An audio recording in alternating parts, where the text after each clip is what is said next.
Dinosaurs का तस्वुर जहन में आते ही इंसानी जहन हजारों साल कबल कुर्रा अर्ज पर मौजूद उस देवहेकल जानवर की तरफ चला जाता है जो ज़माने कदीम में इस ज़मीन के ताकतवर तरीन मकीन हुआ करते थे। आज भी इंसान ये सोचने पर मजबूर हो जाता है कि आखिर ये देवहेकल जानदार कैसे वजूद में आए और फिर इतने ताकतवर जानदार आखिर दुनिया से खत्म कैसे हो गए। आज हम आपको इस देवहेकल जानदार के इर्तकाई मराहिल के मुतालिक आगाह करेंगे। ट्रियासिक यानी आज से 248 मिलियन साल पहले का वक्त, जब दुनिया के मौजूद तमाम बड़े आजम और ममालिक एक बहुत बड़े जजीरे या सुपर कॉन्टिनेंट पर मुश्तमिल थे, जिसको पेंजिया कहा जाता था, यानी तमाम दुनिया। उस वक्त की दुनिया के हालात हमारी आज की दुनिया से बहुत मुख्तलिफ थे। मौसम बहुत ज्यादा शिद्दत नहीं रखते थे, समंदरों की सतह आज के मुकाबले में बहुत ज्यादा बुलंद थी, कुतबैन के इलाकों की बर्फ भी मौजूद नहीं थी। उस वक्त जमीन की सतह पर छोटे और तेज रफ्तार डायनासोर पहली मर्तबा नमूदार हुए, जो रात की तारीकी में देखने की सलाहियत से कासिर थे। यूं वक्त गुजरता गया, यहाँ तक कि 208 से 146 मिलियन साल पहले जुरासिक पीरियड का वक्त शुरू हुआ। तब पेंजिया टूटते हुए दो जजायर में तकसीम हो गया, जिनको लुरेशिया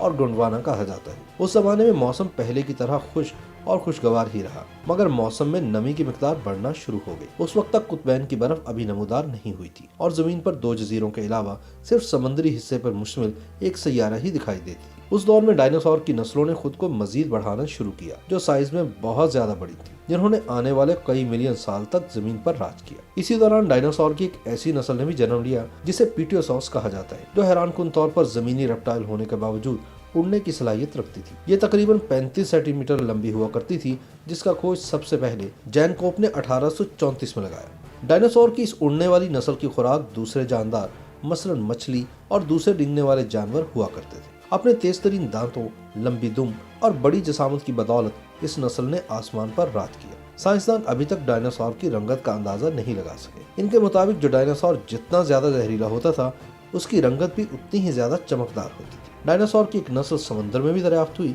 जो कि बड़ी खौफनाक थी। इसका वजन 8 टन और लंबाई 8 मीटर से भी ज्यादा थी। बरतानिया के विलियम्स बैकलैंड ने सन 1819 में सबसे पहले डायनासोर को दरियाफ्त किया, जो बहुत बड़ी जिसामत के मालिक गोश्तखोर जानवर थे। इनकी ऊंचाई 3 मीटर जबकि वजन 1000 से 3000 किलोग्राम था, जबकि इनकी लंबाई 9 मीटर तक थी। ये डायनासोर अपने से कई गुना बड़े डायनासोर का भी शिकार करते थे। हालिया दरियाफ्तों के मुताबिक ये इंतहाई जहानत के भी मालिक थे और हिकमत अमली बनाकर शिकार करते थे। ये 40 फीट लंबे थे और समंदरों के करीब रहना पसंद करते थे। जसामत के एतबार से जमीन पर रहने वाले सबसे बड़े डायनासोर सॉरपोर्स थे। ये जसामत में 130 फीट लंबे थे और इनका वजन 70 टन के लगभग होता था। इनकी गर्दन 46 फीट लंबी हुआ करती थी और ये पौधों को भी खा जाया करते थे। डायनासोर्स की सबसे छोटी नस्ल चीन से दरियाफ्त हुई, जो कि मुर्गी के साइज जितने बड़े और महज 3 किलोग्राम वजन रखने वाले माइक्रोरैप्टिल कहलाते हैं। 65 मिलियन साल कबल जमीन में आतिफशां फटने से जमीन मुख्तलिफ बड़े आजमों में तकसीम हो गई। शदीद जल्जलों और आतिफशाओं ने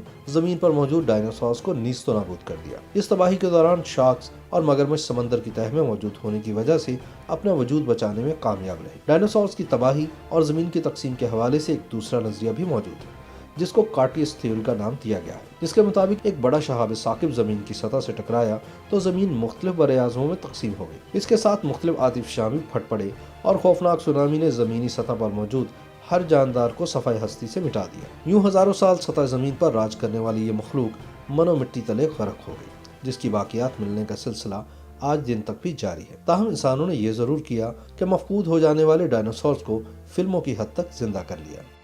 YouTube पर गूगली न्यूज देखने के लिए youtube.com की सर्च बार में गूगली न्यूज टीवी टाइप करें। गूगली न्यूज के पेज पर सुर्ख रंग के सब्सक्रिप्शन वाले बटन पर क्लिक करना ना भूलिए। YouTube पेज पर अपलोड होने वाली वीडियोस से बाखबर रहने के लिए बेल आइकन पर क्लिक कीजिए। आपको हर नई वीडियो के बारे में नोटिफिकेशन मौसूल हो जाएगा।